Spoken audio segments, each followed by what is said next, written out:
"This is unacceptable, Emily," Margaret said, her perfectly manicured nails drumming against my display case.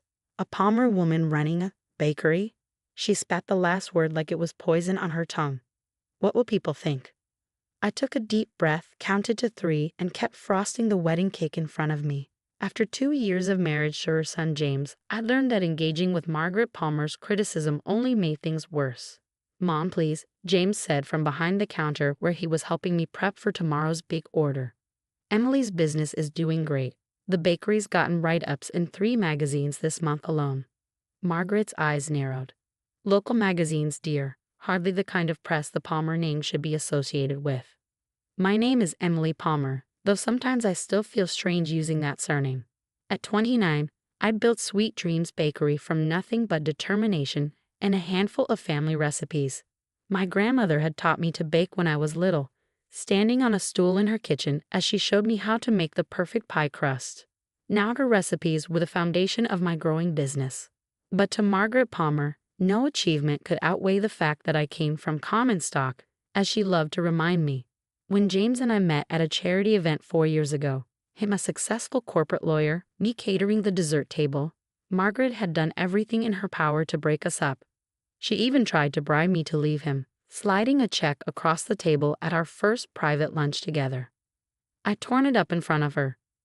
Now, 2 years into our marriage, she'd shifted tactics. Instead of trying to get rid of me directly, she was determined to mold me into her idea of a proper Palmer wife. Someone who attended charity luncheons, joined the right clubs, and certainly didn't work with her hands. "The bakery cleared 6 figures last year," James said proudly, wrapping an arm around my waist. "Emily's built something special here." Margaret's lips pursed like she'd bitten into something sour. "Money isn't everything, James. There's a certain image to maintain. Your father and I have worked too hard building our family's reputation to have it tarnished by—" She gestured vaguely at the displays of cookies, cakes, and pastries. "This." I finished the last sugar flour on the wedding cake, carefully setting down my piping bag. "Margaret, I appreciate your concern. But this is my passion. I'm not giving it up." She stood straighter, all 5'9" of her radiating disapproval. "We'll see about that," she said quietly, almost to herself. Then she turned on her heel and walked out, the bell above the door chiming cheerfully in her wake. Something about her tone sent a chill down my spine. "Don't let her get to you," James said, kissing my temple. "She'll come around eventually." I wish I could share his optimism, but I'd seen the look in Margaret's eyes. She was planning something. I just didn't know how bad it would be. The first sign of trouble came 3 weeks later. I arrived at the bakery early one morning to find an email from my biggest corporate client canceling their standing order. The message was vague about the reasons, but they'd been ordering from me for over a year without any complaints. Then another regular client canceled, and another. By the end of the week, I'd lost 5 major accounts. Each cancellation came with a different excuse, but something felt off. These were relationships I'd built carefully over years, clients who had always been thrilled with my work. "It's probably just a coincidence," James said when I mentioned it that night. "Businesses change vendors all the time." But it didn't feel like a coincidence, and when my suppliers suddenly doubled their prices without explanation, I knew something was wrong. I started digging, making calls, asking questions. Most people dodged my inquiries, but finally, one of my former clients, a wedding planner I'd known for years, cracked. "I'm sorry, Emily," she said, her voice hushed like she was sharing a secret. "But Margaret Palmer came to our last society meeting. She made it clear that anyone who continued doing business with Sweet Dreams would find themselves unwelcome in certain social circles. You know how much influence she has." I felt like I'd been punched in the gut. Margaret wasn't just trying to pressure me anymore. She was actively trying to destroy my business. That night, I laid everything out for James. The lost clients, the supplier issues, what the wedding planner had told me. His face grew darker with each detail. "She's gone too far," he said finally, running a hand through his hair. "I'll talk to her, make her stop." But I shook my head. "No," I said, an idea forming. "I have a better plan." Margaret had resources, social connections, and old money backing her up. But I had something she didn't, proof of her interference. Carefully documented evidence of how she tried to sabotage my business. And I knew exactly how to use it. The next morning, I made 2 calls. The first was to Lisa Chen, an investigative reporter who'd featured my bakery in one of those local magazines Margaret had sneered at. The second was to my lawyer. Then I waited. 3 days later, Lisa's article hit. Society matriarch Cauchy in small business sabotage CNDL. The headline read, "The story detailed Margaret's campaign against Sweet Dreams Bakery, complete with quotes from multiple sources confirming her threats and manipulation." The reaction was immediate.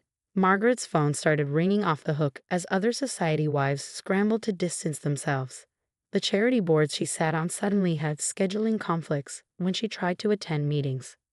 But the real bomb dropped when my lawyer filed a civil suit against her for tortious interference with business relationships. The damages we were seeking would barely dent the Palmer fortune, but the public embarrassment? That was priceless. I was in the middle of preparing for the morning rush when Margaret burst into the bakery, her perfectly composed facade cracking at the edges. "What have you done?" she demanded, her voice shaking. "Do you have any idea what this article is doing to our family's reputation?" I set down the tray of croissants I was arranging and met her gaze steadily. "Our family's reputation," I repeated. "You mean the one you were so worried about me damaging. How's that working out for you?" She took a step forward, but I held up a hand to stop her. "You tried to destroy something I built from nothing," I continued, my voice calm but firm. "You thought you could bully and manipulate me into being the kind of woman you wanted me to be. But here's what you didn't understand, Margaret. I'm not ashamed of what I do. I'm proud of it. And now everyone knows exactly what kind of person you really are." "I was protecting our family name," she whispered, but the words sounded hollow even to her. "No," I said. "You were protecting your ego, and look where that got you."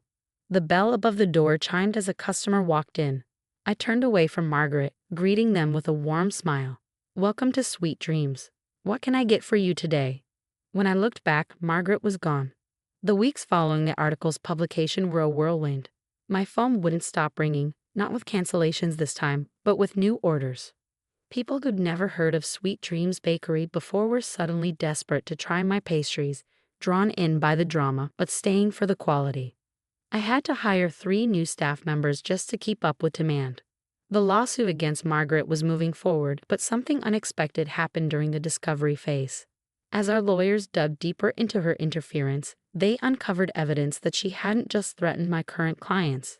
She actively prevented potential investors from approaching me about expansion opportunities.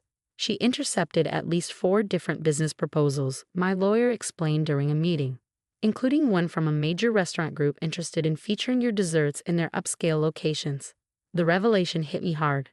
I'd always dreamed of expanding Sweet Dreams, but I'd assumed I wasn't ready yet. To learn that opportunities had been there, only to be sabotaged by my mother-in-law, made my blood boil.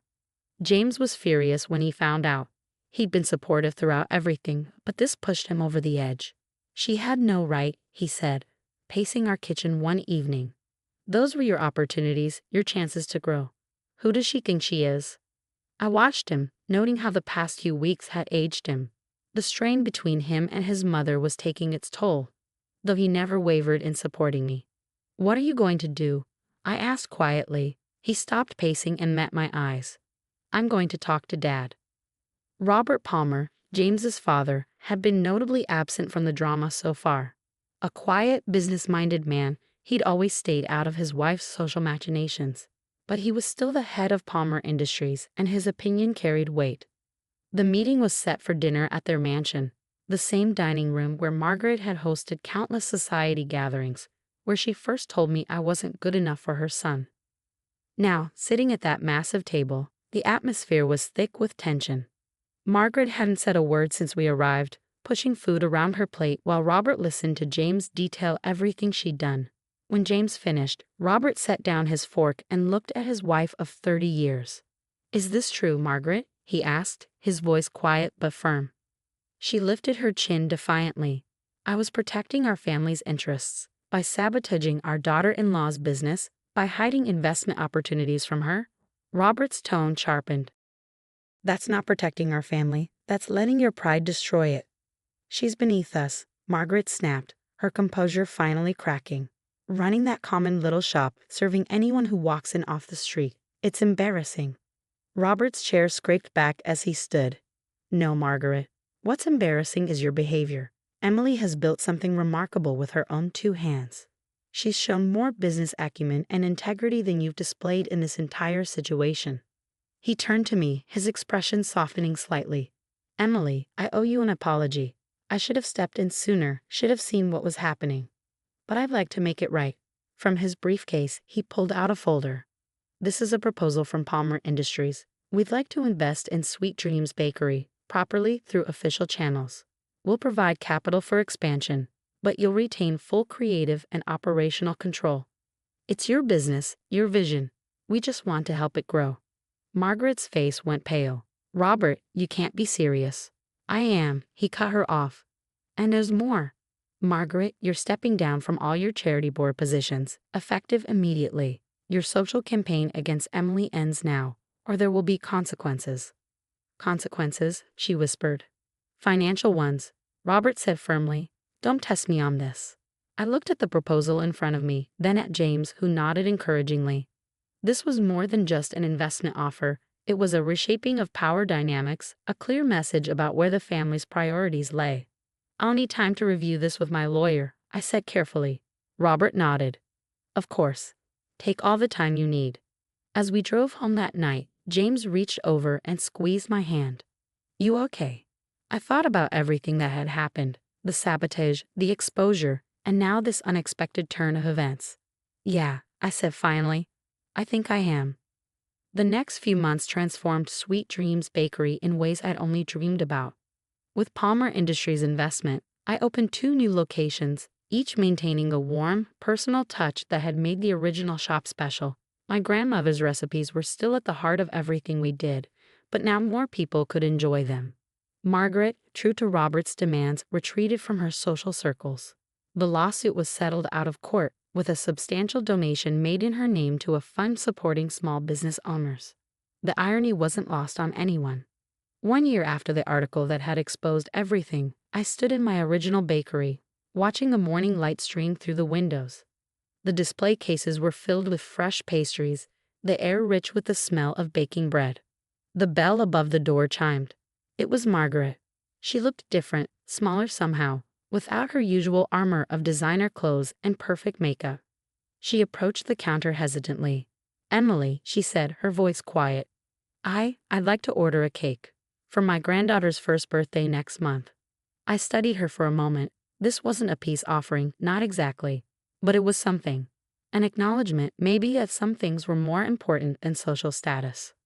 Of course, I said, pulling out my order book. Tell me what you had in mind.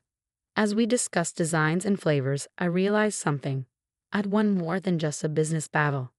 I'd shown Margaret and myself that success doesn't come from a family name or social connections.